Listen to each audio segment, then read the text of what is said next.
दुनिया भर में 4 फरवरी को कैंसर की रोकथाम और आगाही का दिन मनाया जाता है। चूंकि इतवार को हमारा प्रोग्राम नहीं है और टॉपिक बहुत इम्पोर्टेंट है, तो हमने सोचा क्यों ना आज ही इस पे बात कर ली जाए। अच्छा, ये मैं एक trivia before we get to our guest आपको जल्दी से बता दें कि आलमी इदारा सेहत की रिपोर्ट के मुताबिक गुज़िश्ता 2 दिहाइयों में कैंसर में मुब्तला अफराद की तादाद जो है वो दुगनी होगी, उसमें दुगना इजाफा हुआ है। Can you imagine?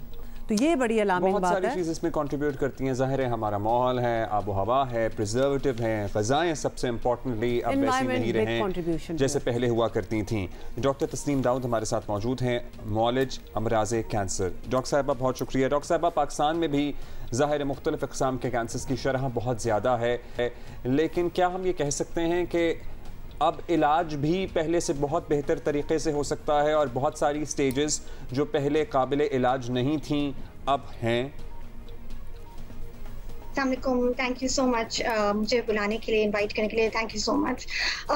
यस, आप बिल्कुल सही कह रहे हैं कि अब जो कैंसर की ट्रीटमेंट है वो बहुत एडवांसमेंट्स आ चुकी हैं और कैंसर अर्ली स्टेज में भी बिल्कुल जड़ से ख़त्म किया जाता है और एडवांस स्टेजेस और मेटास्टैटिक मतलब अगर बीमारी फैला हुआ हो तो भी बहुत अच्छा बेहतरीन इलाज अब आ चुका है, जिसको हम इन अदर वर्ड्स कीमोथेरेपी, तो सबको थोड़ा बहुत मालूमात है कि कीमोथेरेपी होती है जो ड्रिप के फॉर्म में दवाई दी जाती है।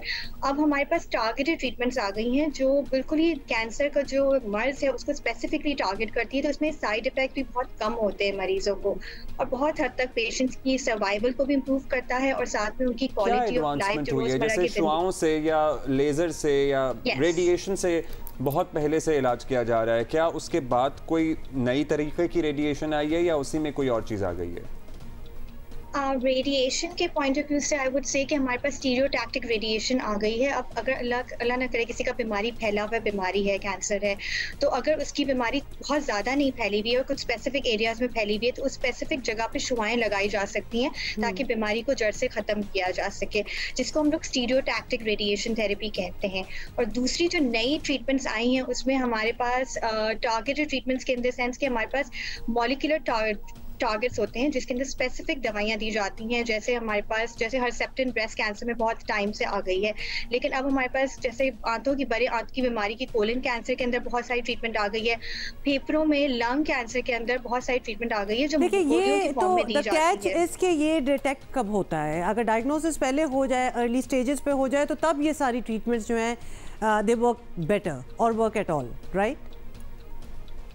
I would like yes. These treatments work. ये वाली जो सारी ट्रीटमेंट्स की हम बात कर रहे हैं टारगेटेड ट्रीटमेंट्स, ये यूजुअली स्टेज 4 में दी जाती है जो लेटर स्टेजेस में है।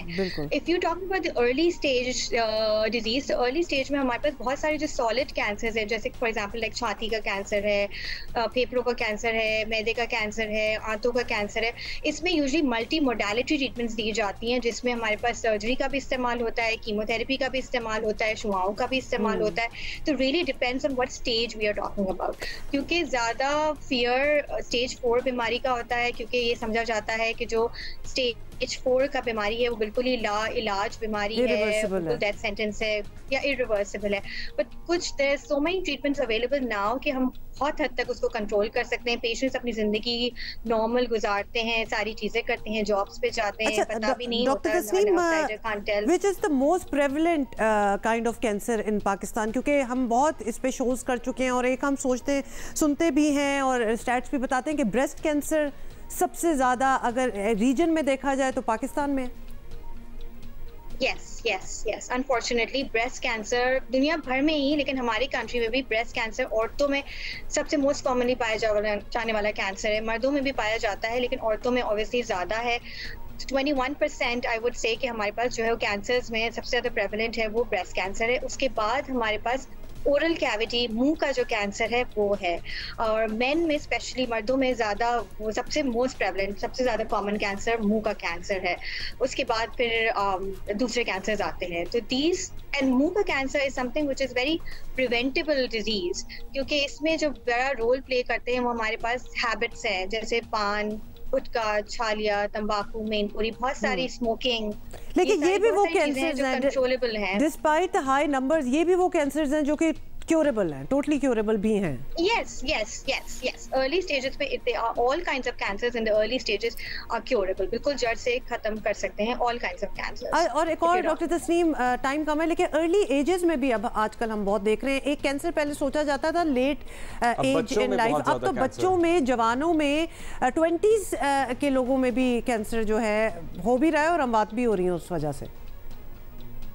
Yes, you're so right. Unfortunately ऐसा है, कुछ कैंसर्स जो जैसे कुछ में बच्चों के कैंसर्स तो होते हैं, वो तो खैर वो बच्चों में होते ही हैं, लेकिन जो दूसरे कैंसर्स जो 70s 80s में देखे जाते थे, फॉर एग्जांपल लाइक कोलन का कैंसर है, छाती का कैंसर है, लेकिन अब अनफॉर्चुनेटली हम लोग यंगर एज ग्रुप में भी देख रहे हैं। स्पेशली कोलन कैंसर्स, हमारे पास जो बड़ी आंत का कैंसर है वो यंगर पॉपुलेशन में 20 साल के लोगों में, 30 साल के पेशेंट्स में हम बहुत देखते हैं। Primarily scientist are working on research हो रही है कि क्या एक्चुअली वजूहात हैं, लेकिन most likely lifestyle modification is one of the reasons कि बहुत लाइफस्टाइल सेडेंटरी की तरफ ये बड़ी आपने डॉक्टर तस्नीम बड़ी की बात की है, बिल्कुल। बहुत शुक्रिया for being with us this morning. हाँ, लाइफस्टाइल अपना दुरुस्त करें, एक्सरसाइज डालें बीच में, ये तो हम बहुत हर इलाज जो है ना, हर बीमारी का इलाज, उसमें आपके लाइफस्टाइल बहुत काउंट। ग़िज़ा ठीक रखें और नशा किसी भी किस्म का हो उससे दूर रहें।